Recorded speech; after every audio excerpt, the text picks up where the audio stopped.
Hello everyone, this is Pam Hemphill. Oh, am I having fun today with these maggots? Okay, you all know the new thing is out that FBI had 275 plainclothesmen agents embedded in January 6 crowds. Congressional sources say, whatever. They've been saying a lot of stuff. They've been lying since it started. And I stayed the victim myself, believing everything they were saying after January 6th for a while. Let me tell you what happened, how I turned around, what really happened. It wasn't a white light, and all of a sudden I realized I was guilty. I still hung on to a little bit of victimhood. And I'm in therapy. This is the start of it. And my wonderful therapist, he has a PhD from Harvard, psychologist, and he's known me for a long time because I've been seeing him for my PTSD from my childhood abuse. He knew me, and he looked at me and he said, Pam, you weren't a victim of January 6th. You were a volunteer. And I kind of looked down and I gave it some thought, We talked a little bit longer, and I left his office and walking towards my car, and I said, I'm not going to talk to Dr. Rice again.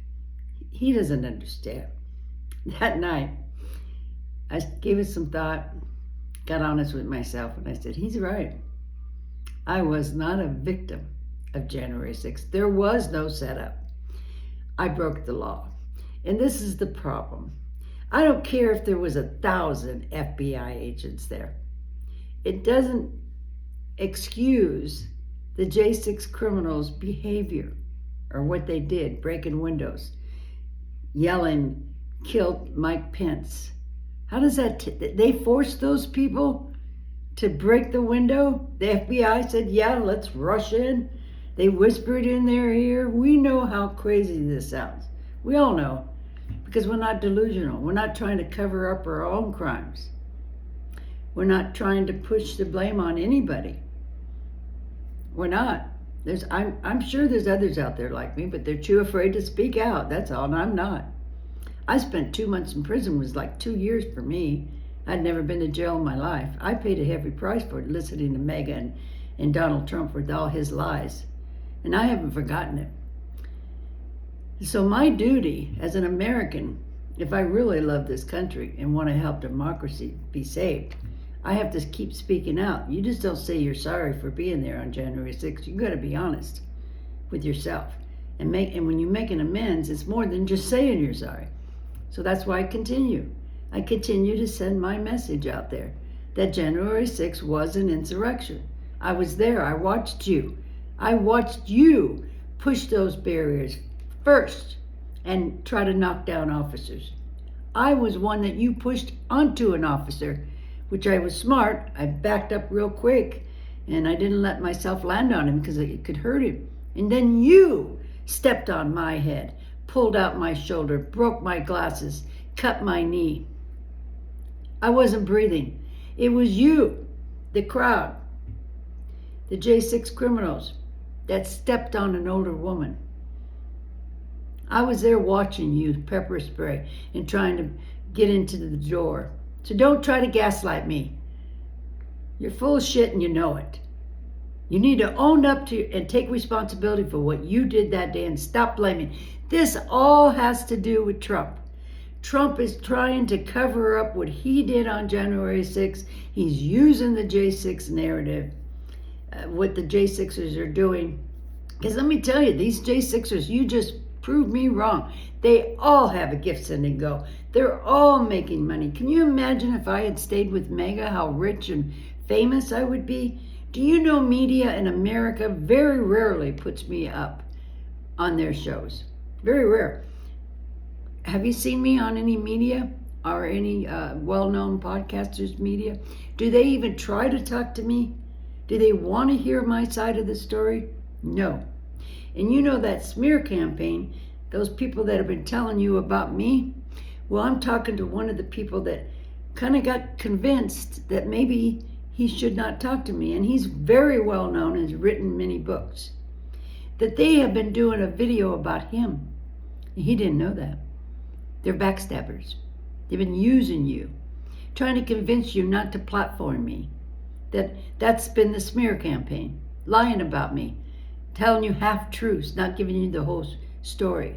So you think that I'm a liar and I'll shut up and you won't platform me. And it's worked with a few people.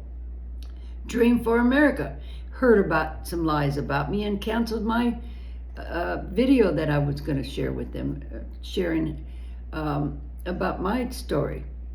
A Democrat Party heard the same thing and canceled me. You're letting it work. Talk to me. I'll tell you everything. Anyway, I want to read this real quick here for you. I don't want this video to be too long. But this is some post here on Twitter. And this one says, it's a picture. Let me show you real quick. Of Epstein. I'm sorry, not Epstein. Oh my God. Ryan Epps. That was weird. Anyway, my name is Ray Epps, and I was hired by Nancy Pelosi to unite the crowd on January 6th to storm the Capitol. Check her phone records. Oh my God. Yeah, please do.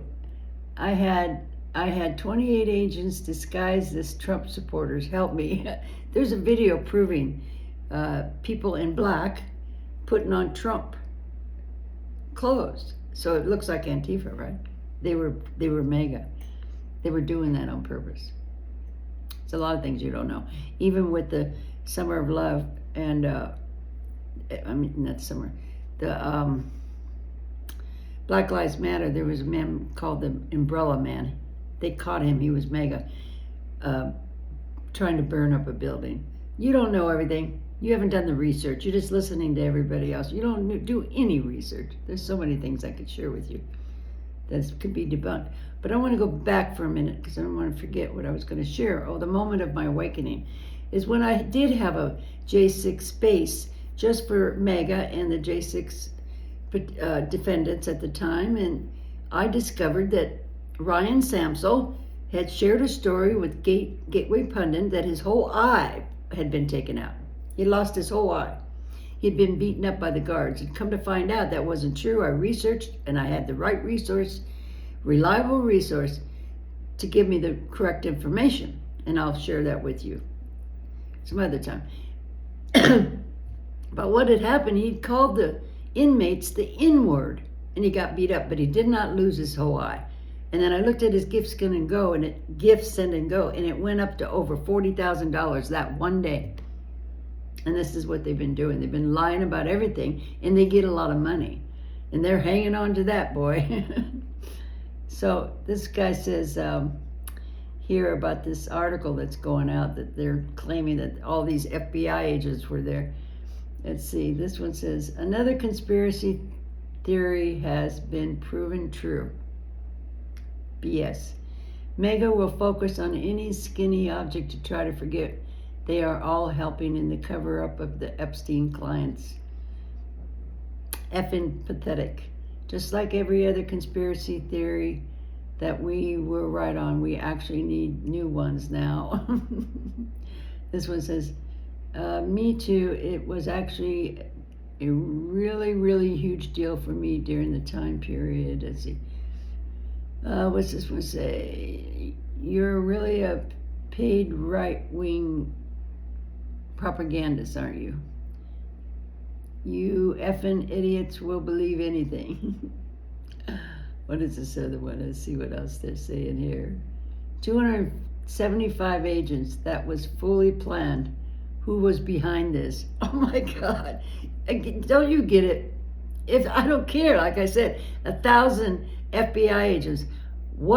Please tell me, what does that have to do with them breaking windows and harming the Capitol Police officers? What does it have to do with it? Are you saying the FBI, that the ones that hit the officers, broke the windows, were working for the FBI? I don't know what you're saying, but it's ridiculous. It's ridiculous. Based on that one right-wing article that doesn't cite its source, for me, I'll stick to what I remember seeing live on TV as it happened. Good for you.